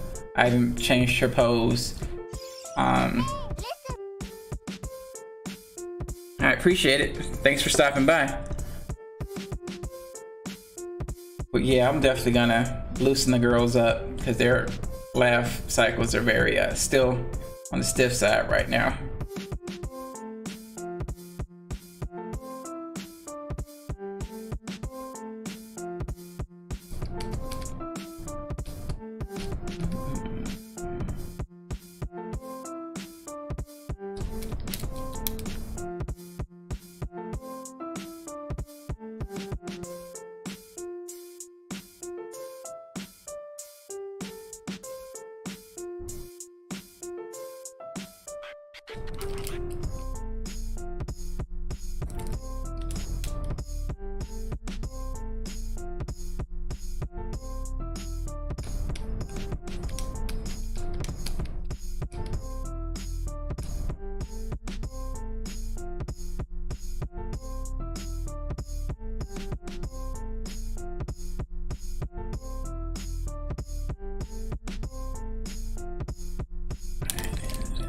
This little guy.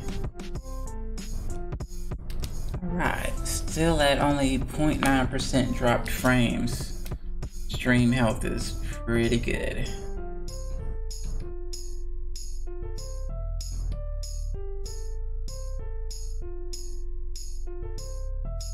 Oh snap. Got all 3 buttons again.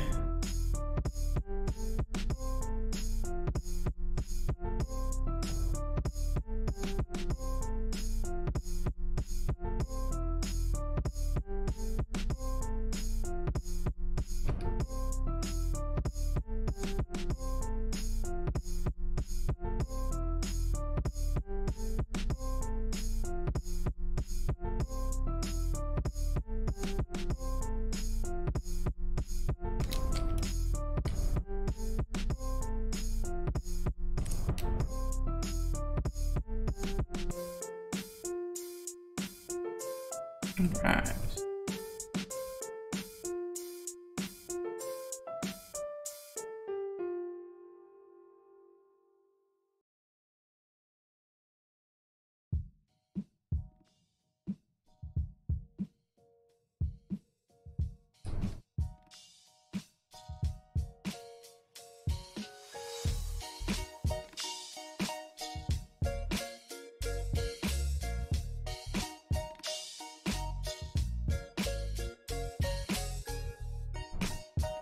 All right.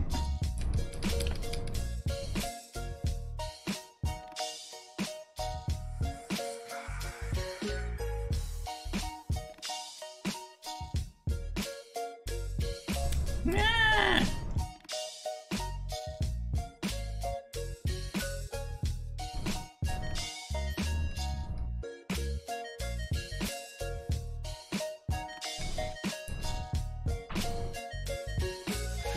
6 o'clock. Oh man, I'm gonna have to start getting ready for work. I don't want to go to work. I really don't want to go to work. I want to keep working. I don't want to go to work.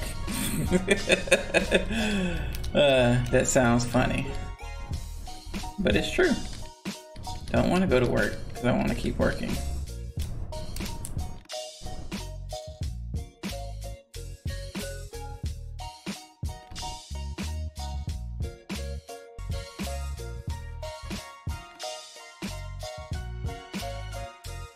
Oh, what are you doing? Stop it.